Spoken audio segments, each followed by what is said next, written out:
It is nothing but the manifestation of that almighty. ये जो कुछ है अस्तित्व, वो उसी परमात्मा का व्यक्त रूप है। और इसलिए हमारे वेद कहते हैं सर्वम खलु इदम ब्रह्म। और इसलिए गोस्वामी तुलसीदास जी कहते हैं जड़ चेतन जग जीव जत सकल राममय जानी। जड़ है, चेतन है, जो भी है की संज्ञा में जो भी आता है, सबको राममय जानी। तुलसीदास जी कहते हैं मैं नमस्कार करता हूं। वास्तव में सिवाय परमात्मा के कुछ भी नहीं है। सर्वम खलु इदम ब्रह्म नेह नानास्ति किंचन। ये जो नानात्व यानी वैविध्य तुम्हें दिखाई पड़ रहा है, वो दिखाई पड़ रहा है, हकीकत में है नहीं, वो उसी परब्रह्म में दिखाई पड़ रहा है। तो निश्चित रूप से ये तो हिमालय है, इसलिए यहां तो कितनी ही अव्यक्त दिव्य चेतनाएं निवास करती है। इन महापुरुषों को तो हम अपने इन चर्म चक्षुओं से देख पा रहे हैं, उनका दर्शन कर पा रहे हैं।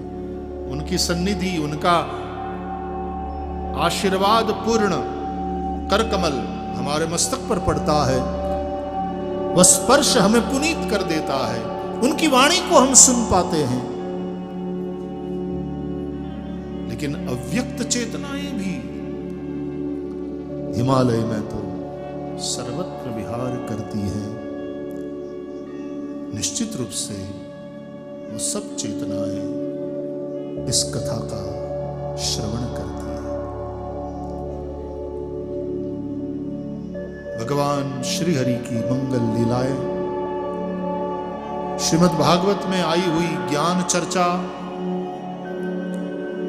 श्रीमद् भागवत में आई हुई स्तुति, श्रीमद् भागवत में प्रस्तुत किए गए गीत, उन सब का जब हम गायन करेंगे, ये दिव्य चेतनाएं, उनकी ये खुराक है। तिरुपति बालाजी में हम जाते हैं ना, तो बालाजी भगवान के श्री विग्रह में जो तेज है, मैं भगवान की कथा सुना रहा हूं इसलिए भी शायद, लेकिन भगवान कुछ पार्शियलिटी तो करते हैं।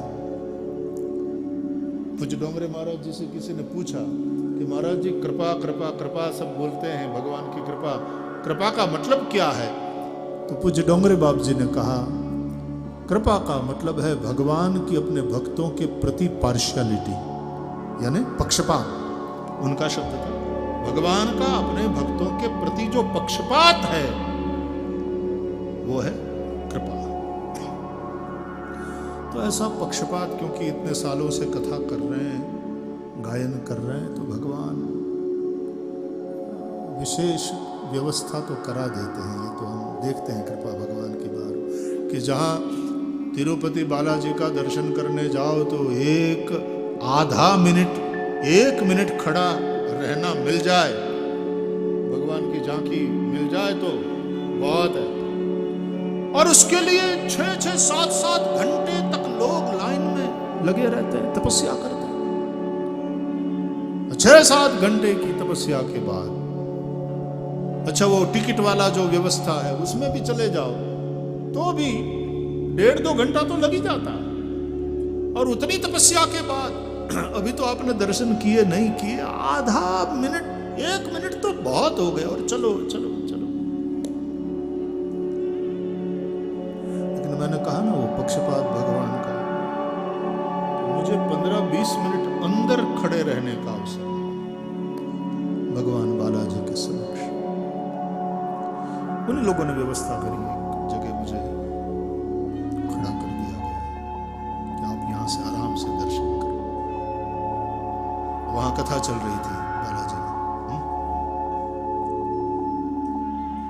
तो 15-20 मिनट भगवान बालाजी के साथ संवाद जो करना था हमको किया। वो जो दिव्य तेज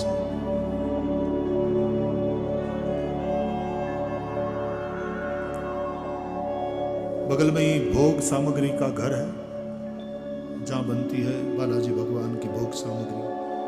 जिस तरह से वो भोग सामग्री लाया जाता है और जितनी बड़ी मात्रा में लाया जाता है, बालाजी भगवान का लड्डू भी कितना एक्स्ट्रा लार्ज साइज का,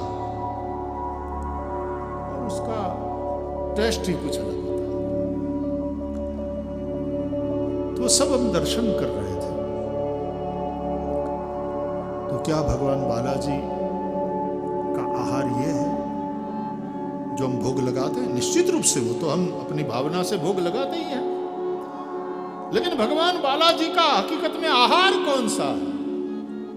ये भी पूज्य डोंगरे जी महाराज कहते थे कि वहां के पंडित जो एकदम शुद्ध उच्चारण करते हैं वेद मंत्रों का, और चारों वेदों के पंडित ज्ञाता, वहां जो सुबह से लेकर के रात्रि पर्यंत वेद घोष किया जाता है, ये भगवान की खुराक है। वो खा करके भगवान पुष्ट होते हैं, इसलिए इतना दिव्य तेज। और ये भी कहते हैं महापुरुष कि वेद मंत्र के उच्चारण में यदि कहीं कोई गलती हो गई,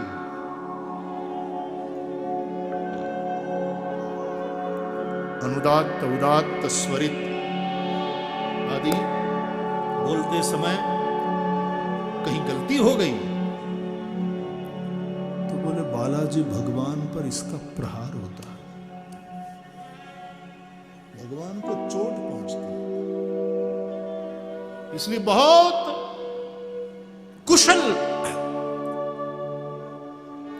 वेद को ठीक से गुरु परंपरा से जिन्होंने जाना है, वही विद्वान, वही पंडित वहां पर वेद घोष करेंगे।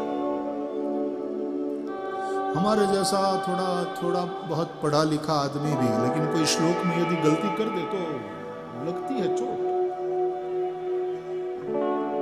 हाँ कृष्णानंद जी उदाय, ह्रस्व दीर्घ का भी फर्क पड़ जाता है, लघु गुरु का। कहीं रिदम टूटती है, एक लय टूटता है। तो ये भगवान की खुराक है। तो यहां की भी जो दिव्य चेतनाएं हैं, श्री हरि की कथा, भगवान की लीलाओं का गायन, ये उन चेतनाओं की खुराक है। उन्हीं दिव्य चेतनाओं के आशीर्वाद की छाया में कहीं न कहीं स्वर्गीय बाबूजी की चेतना भी अव्यक्त चेतना, ये जो हरिगुणगान यहाँ 7 दिवस पर्यंत, 8 दिवस पर्यंत होगा, उसका श्रवण करेंगे। 8 साल में भी हम जो बोल रहे थे वो सुन रहे थे कि नहीं, हमको पता नहीं। शायद वे सुन रहे थे, लेकिन कोई प्रतिभाव हमको नहीं मिल रहा था। अशोक आप लोगों को मिल रहा था, तो बात करते थे कुछ न किसी प्रतिभा, कि ऐसा लगे कि आप लोग जो बोल रहे हो बाबूजी ने सुना।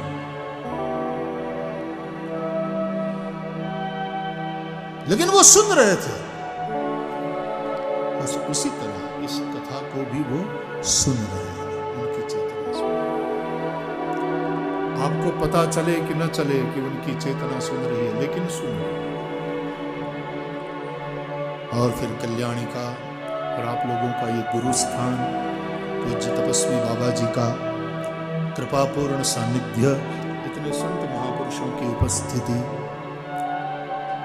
ये दिव्य देव भूमि, और यहाँ ये दिव्य श्री हरि कथा, ये सारे संयोग,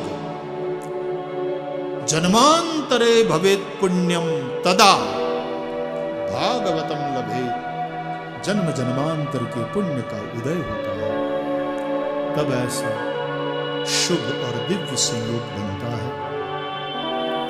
मैं बहुत प्रसन्न हूं, और कल्याणिका में आकर के विशेष प्रसन्न हूं, और बाबा जी के सानिध्य में 8 दिन आनंद करेंगे, उसका विशेष। बाबा को यहाँ भी कथा होगी, बाबा जी के पास बैठ जाते जाते हैं तो वहां भी कथा होती है। बाबा जी की कथा इतनी प्रसन्नता और विनोद से भरी हुई होती है।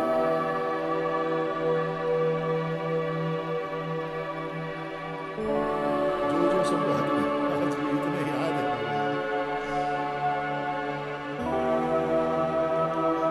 एक बात समझिए, हमारे तपस्वी महापुरुष, प्रज्ञा पुरुष, अनुभव संपन्न ये विभूतियां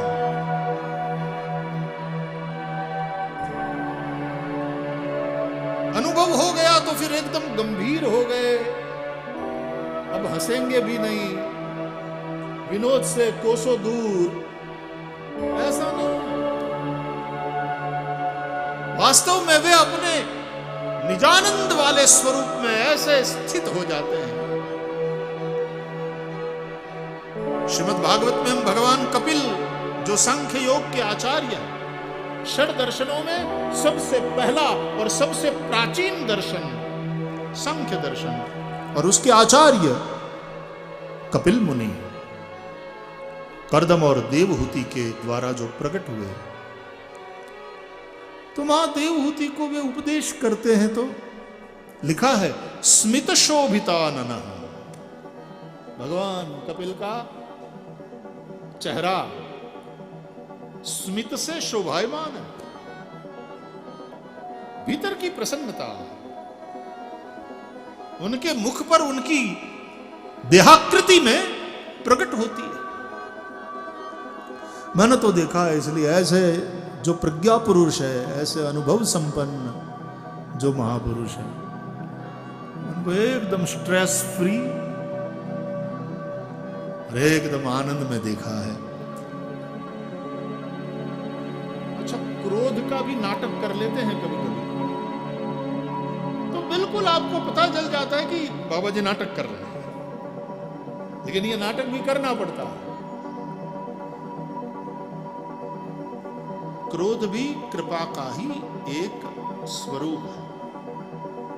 नागपत्नियों ने, भगवान श्री कृष्ण ने जब कालिया नाग को दंड दिया तो भगवान की स्तुति करते हुए कहा, क्रोधोपितेनुग्रह में वसम्मतः। प्रभु, आपका क्रोध भी अनुग्रह का ही एक प्रकार है।